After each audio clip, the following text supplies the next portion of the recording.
Greetings, may it please the court. I am Paige Morrison, and along with my co-counsel Jill Canning, we will be representing the respondents in this case. My co-counsel will establish that a dog sniff at the door of a residence is a search because it otherwise reveals unknown information, and the officer is trespassing without implied consent. And I will establish that Randy's sniff did not provide probable cause to search Jack Marta's trunk. Would the justices like a brief statement of facts? No, thank you. All right. As I said, Randy sniff did not provide probable cause to search Jack Marta's truck. This is because the state's approach violates the totality of circumstances doctrine. The rulings of Place and Cabellas, which the petitioners are basing their argument, rely on the accuracy of the dog, and that's all I'll get into for now. Basically, with the totality of the circumstances, probable cause is a fluid concept, and it's based on looking at what was happening prior to the stop or the search, and then viewing that from the standpoint of a reasonable police officer to determine whether or not something will amount to probable cause, and it's done on a case-by-case basis. The Supreme Court has ruled in the past that there shouldn't be blanket exceptions for case categories. I kind of would like to go back to your first argument that you were starting on, which is the accuracy of the dog. Yes. I personally believe that that's where your argument. So could you go into why you think that the dog is not accurate? I mean, first of all, his certification was expired. That's one of the main points. But there are plenty of reasons that he was unreliable. There is no nationwide certification, nor is there a statewide certification in the state of Flamingo.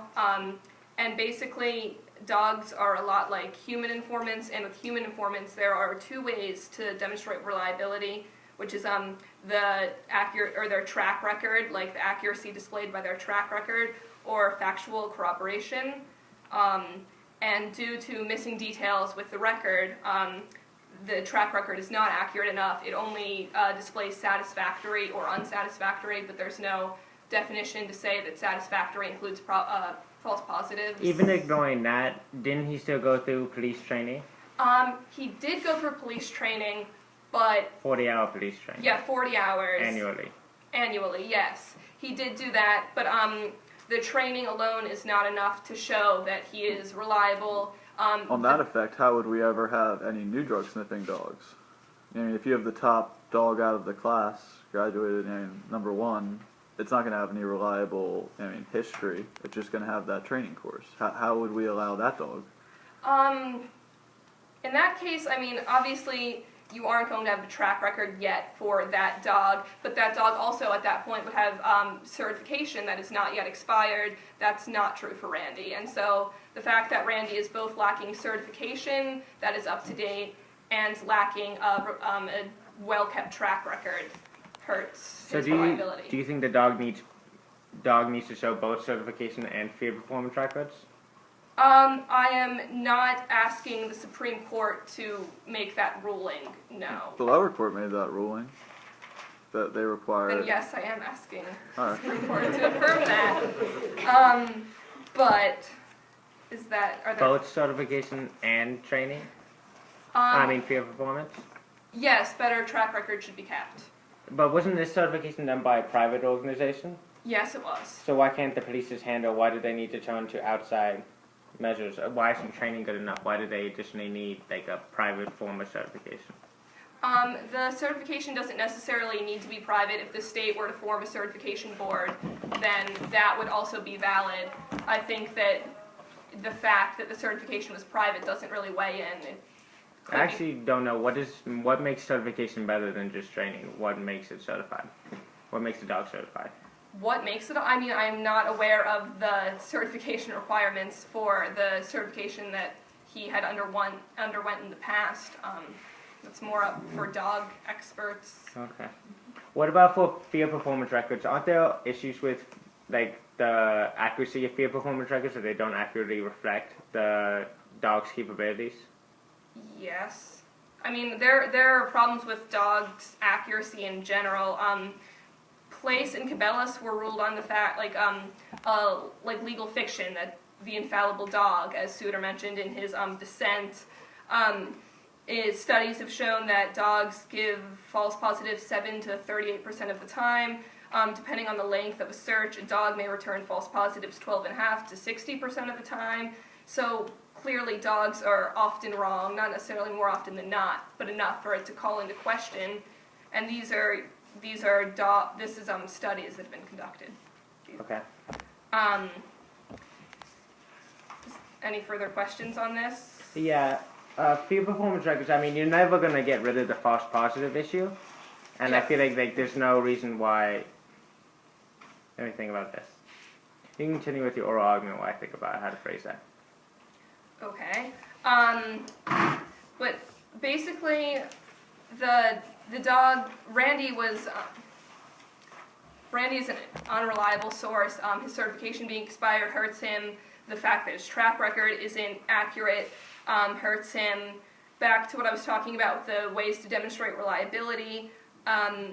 With factual corroboration, other facts need to be used in combination with the sniff, but a lot of these facts cannot be found without the search having taken place, and this leads kind of to the untethering of the doctrine that Place and Cabela's were ruled on from the way that it's being argued by the petitioners.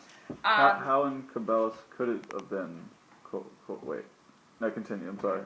I read your remark backwards. Okay. Basically, in Place and Cabela's, they both stated outright that the dog had to be well trained. That's a quote straight from the opinion in Cabela's, and that calls for accuracy of the dog, which is displayed through well-kept records.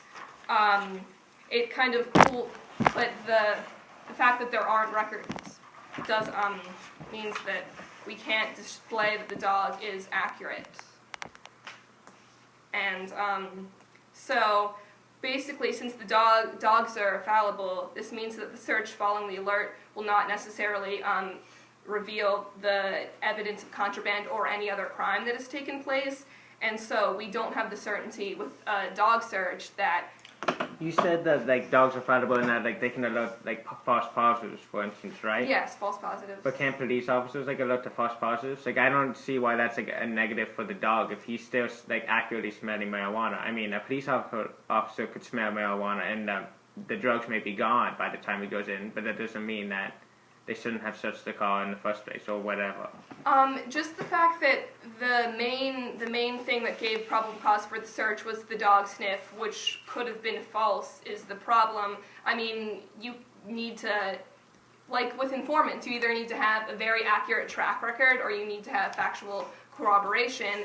And in this case, there was not enough factual evidence aside from the sniff, and that does not give probable cause for the search of the vehicle. But in Cabela's, Place, Edmonds, it does say that a dog sniff does provide probable cause. A well-trained dog sniff, and the state of Flamingo has failed to establish that Randy is a well-trained dog. What would make Randy a well-trained dog? Hypothetically, what could we have provided, or what could they have provided to make the dog reliable? Like with a human informant, they could have provided an accurate track record or factual corroboration that was more sufficient than what they did at that point.